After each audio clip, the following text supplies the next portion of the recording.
I gotta go fix a pipe or something. Whoa, did you guys see Soos? What happened to... Oh no. Oh no, no. Okay, you guys didn't know, so it's not your fault. Soos hates his birthday. What? It's a total mystery. I guess he's been like this since he was a kid. Some weird personal biz. There's gotta be something we can do. I need to make some corrections from the previous video I made talking about Gravity Falls with my mom.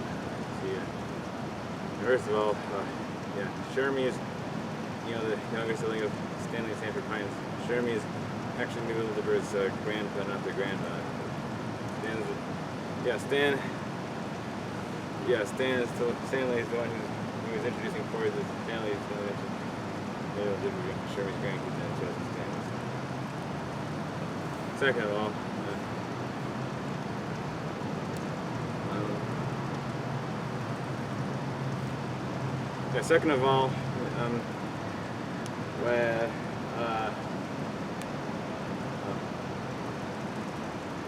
I forget when I mentioned Pyronica. I mentioned having Pyronica team up for revenge against the Pines family with Pacific and Gideon.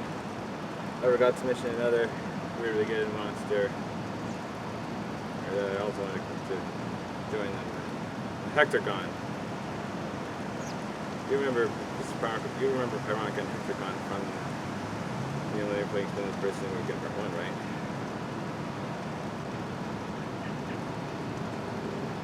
So,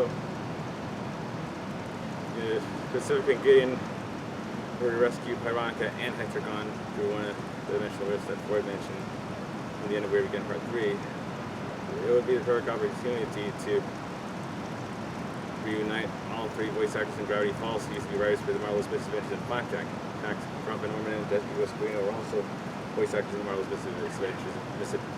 Misadventures and Blackjack because they voiced Gideon Gleeful and Sally Syrup. I mean, because Robin Orman and Jackie Guasquino were both writers in the Marvelous Misadventures and Blackjack, and they were voice actors who played Flapjack and Sally Syrup. Now I'm done explaining my 2 corrections I want to talk to you about the deleted. I want to share my thoughts on the deleted Wendy B story that Alex Hirsch mentioned back in 2015. We've been getting part 3. The Pacific family losing their mansion and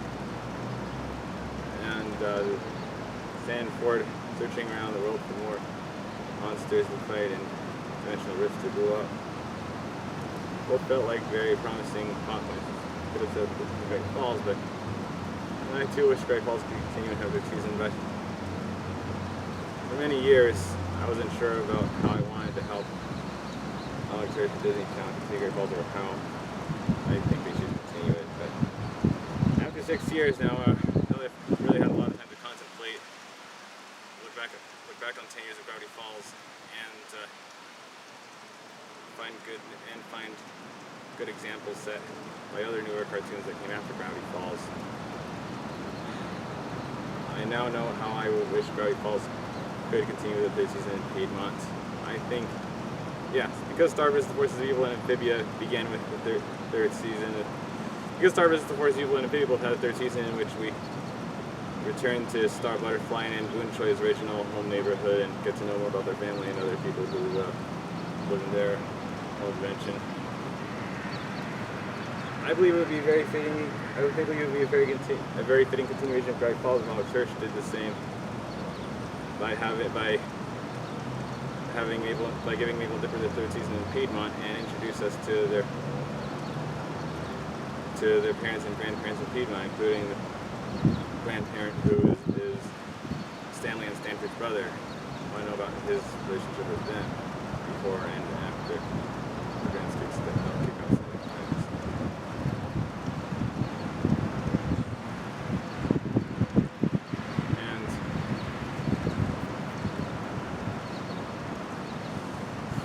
And another thing I like to do is give the 3rd season in Piedmont, which would, then they might have to move back to Great Falls in the last couple of episodes, just like Clarence did, Escape to Amphibia. But enough about that. Here's what I'd like to really to save Gravity Falls. You know, maybe Pacifica, Gideon, Pyronica, and Hectagon are stirring up some new trouble during Summer Lean. That'd be very exciting to see. Yeah, Hectagon and Pyronica.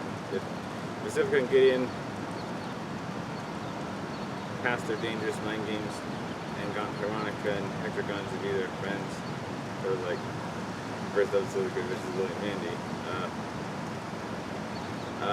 then I guess Pyronica and Hectagon could help them win back the money they lost in their weirdness bonds. At least help Pacifica's family get back the money they lost in weirdness bonds by storing up more weirdness in Gravity Falls without full cycle leading up. Even if they don't actually start with good again, they could do a lot to help Pacifica's family gain back the money they lost in weirdness bonds, and they can also help Gideon get. They can also help Gideon's family get some money they lost. Then Standard Guild Gideon was after Standard Guild Gideon was really psychic and Gideon rises in and are off to jail. Their floods.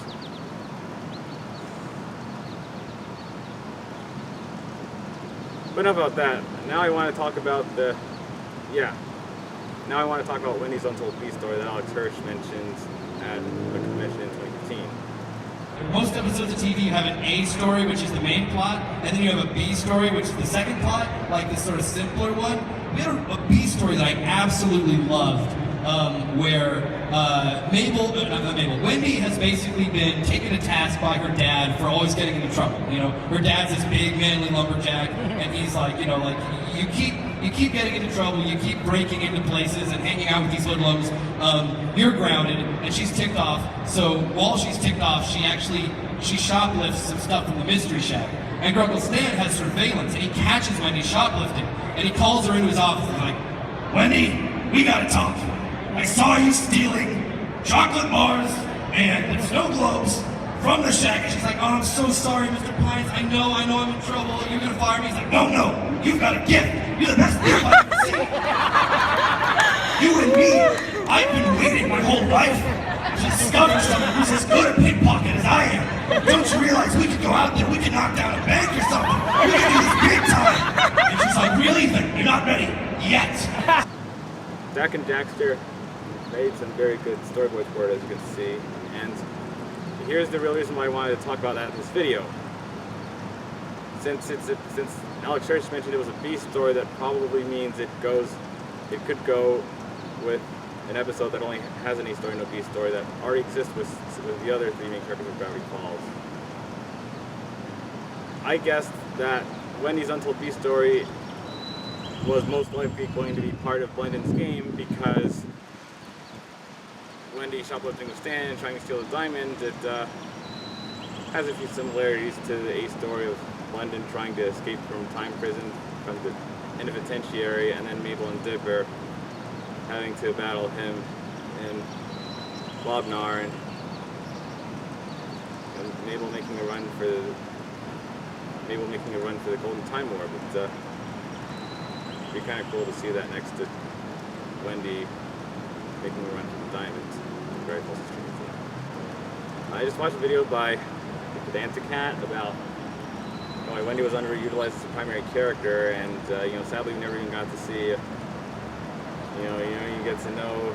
We don't really know much about her relationships with her family, mainly Dan and her three brothers, who weren't even at Wendy wasn't even trick or treating with them during Summerween.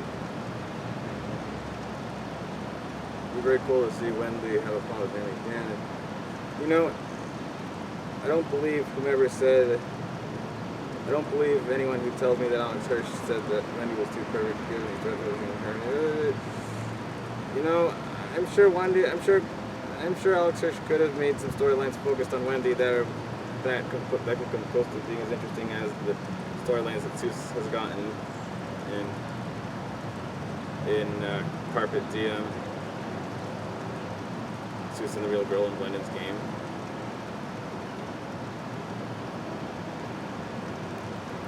And Dak and Jackster and I both imagine some ways that we could connect these, that we could have connected, that Alex Hirsch could have connected, Alex Hirsch and Jeff Rowe could have connected Stan and Wendy's B story to Mabel to bring Soos' A story. Since Blendin is a time traveler, and Mabel and Dipper already traveled 10 years to the past to see where they got to meet Soos, Tambry, and Wendy as kids.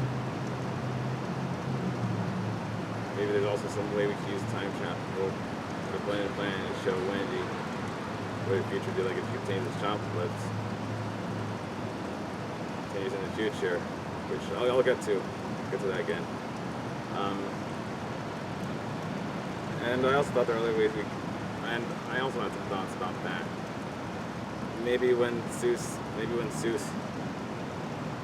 bangs the side of the vending machine to get it to open so that he and Mabel and Dipper can get free snacks, and then Soos accidentally leaves his wallet behind, and Mabel and Dipper see his birthday card and they see his identification, and they learn his birthday is July 13th. Maybe that could be the catalyst that inspires Wendy to start shoplifting after Dad gets angry at her for hanging the hoodlums. The hoodlums being the teenagers we usually see with Wendy. Lee, Tambry, Nate, Thompson, and Robbie. Those hoodlums.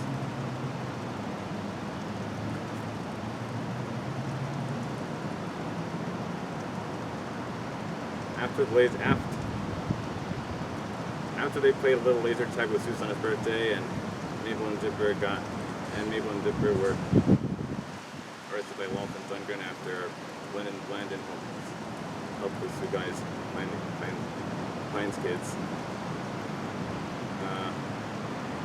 They all had fun. Yeah, Wendy and Stan had a lot of fun with Stan teaching Wendy how to shoplift Kim, and Wendy had a big evil master plan to rob the diamond from the Gravity Falls History Museum, which shocked Stan because as experienced as he is with shoplifting and conning, he's never dared to steal the diamond before Wendy came up with a plan for it.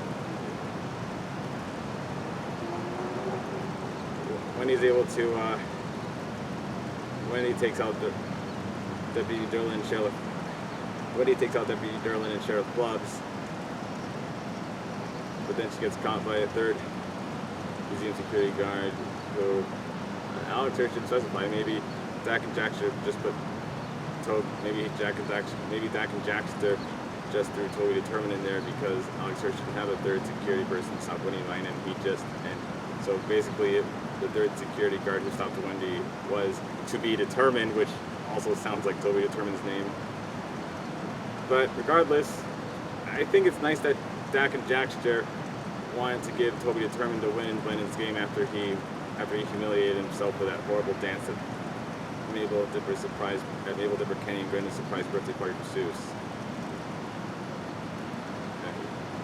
Didn't help Soos. He wasn't able to cheer Soos up at his birthday in the A story, but at least he got to stop Wendy. But at least he got to catch Wendy in the B story. So I'm proud of Toby for that. So after Blubs and Dylan threw Wendy in jail, Stan turned himself in. Stan takes a fall for the diamond heist. Stan takes the blame for Wendy's idea to rob the museum because he wants to help Wendy get out of the life of crime that he just hooked her into. He didn't want Wendy to be a crook like him. I thought it was a really sweet subplot that for Blendin's game that could have given that certainly gives Wendy and Stan good character development in their life outside of Mabel, Dipper, and Soos. And it would also really be nice to see Wendy introduce into the family because I checked in over 40 episodes of Amphibia before Anne Boone Troy moved back to her home neighborhood and took the planners with her. I've seen Wally share more screen time with Felicia and Ivy than how much time Wendy has gotten on screen with her dad and 3 brothers over 40 episodes of Gravity Falls.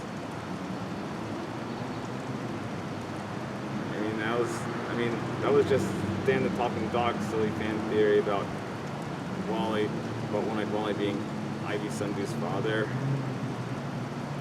After some things he observed in Swamp Insensibility and Ivy on the Run. And it's kind of nice to know that whether Wally is Ivy's father or not, at least he's still closer to the Sundews than Wendy is with the other corduroys.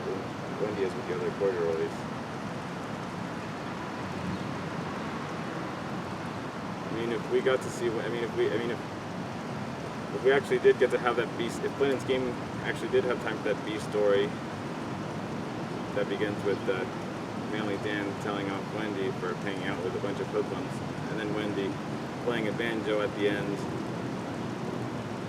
after Stan told her to find a better use for her quick fingers playing an instrument. It would be nice to develop Wendy's relationship with Great Uncle Stan and with her father, who we never see talking with her Manly Dan. And it would also be nice to know that I'd also like to learn the names of her 3 brothers. I suppose this could work as like a flashback in one of, if I succeeded in getting Disney Channel and Alex Hirsch to write Gravity Falls with this in Piedmont, I guess this could work as a flashback. I already had the idea that Stanford and Wendy would visit the Pines family in Piedmont in almost the same way that the Planters traveled to Los Angeles for Van Boonjoy and I guess at her family's house. So yeah, I guess we could still make that an episode I guess we could still make the Untold B story an episode if Wendy's Untold B story from Blendin's game into an episode if it was a flashback that Wendy and Stan were sharing with Mabel and Soos about the stuff they were doing on Soos's birthday when they didn't want to celebrate it with him, to tell a tall tale of the stuff they were doing when they didn't want to celebrate Soos's birthday while Mabel and Dipper were out in the future doing, against Blendin. And Soos is impressed that, Soos might be happy to hear that they had such a good, interesting time together without even thinking about his birthday.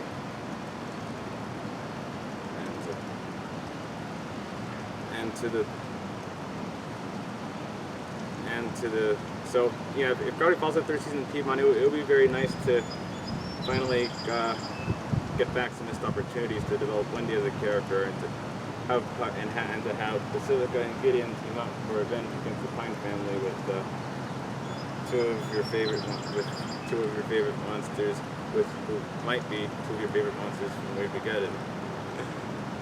And I also think it'd be cool if Kelsey Abbott and Mount Brawley voiced the kids who are Mabel and Dipper's next door neighbors on either side of their house, so that they can have they had a few friends in Gravity Falls, but it would be nice I just thought it'd be nice to give Mabel and Dipper some friends in Piedmont. But at the same time, I created those new kids with Kelsey Abbott and Mount Brawley in mind because they're both they're the showrunners of 12 Forever and Amphibia, since 12 Forever's original creator was fired for being a pedophile. And they both voice characters in their animated series. Kelsey Abbott voices Reggie Abbott, who is the primary character, and a secondary character who is Cops Up Weapons, Flaps. She also plays Kathy, who's a friend of Reggie's mom. And Matt Brawley plays Chuck and Frobo in Amphibia.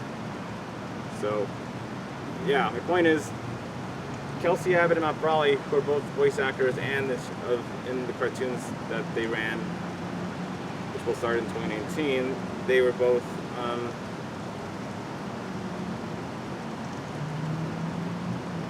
they both set good examples for Alex Hirsch that he may want to take into account for how Weird Mageddon could have been improved.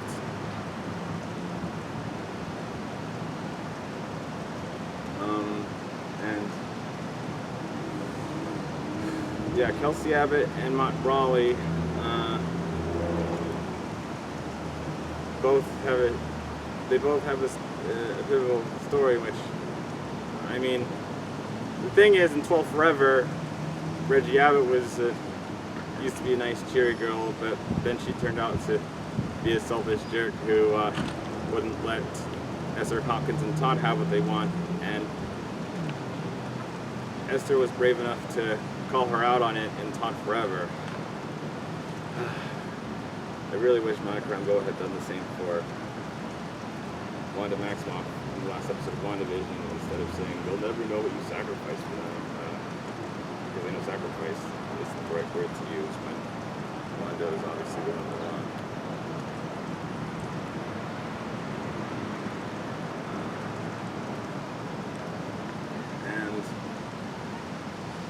And then Amphibia, True Colors, and All In did what Weird Mageddon with the Mabel vs. the Future and Weird Mageddon Part 2 should have done for Mabel Pines. Marcy Wu was the cause of Anne Boon Choi and Sasha Wainwright getting lost in Amphibia with her and without her, since they all end up living in different regions of Amphibia with different species.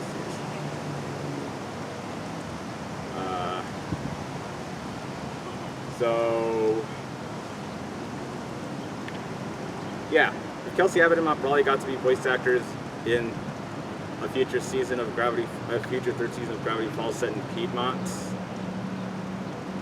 especially since Matt Brawley used to be a producer and a director and writer in Gravity Falls, they have lots of useful. I know they could have lots of useful, valuable notes from their own cartoons, 12 Forever and Amphibia, to share with Alex Hirsch. When he planned to end Gravity Falls at 2 seasons, because 3 seasons was too exhausting for him, and he didn't have enough episodes to make 2 more seasons, to make it a full 2 seasons before and after, not what he seems in A Tale 2 Stands. Then,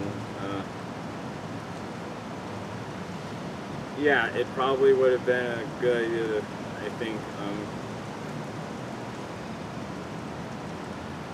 yeah, and when he doesn't want to do when his plans to end Gravity Falls at 2 seasons and not do what Darren Nefsey and Matt Brawley did by having a 3rd season in Piedmont after Weird Mageddon, when he totally could have done that. When he doesn't do any of that stuff that Stardust Force Evil and Amphibia did, it becomes clear to me that Gravity Falls was way more plot-driven than it was character-driven, because he missed out on a very good opportunity to develop Mabel and Dipper's character arcs in Dipper Mabel vs. the Future and in all 3 parts of Weird Mageddon.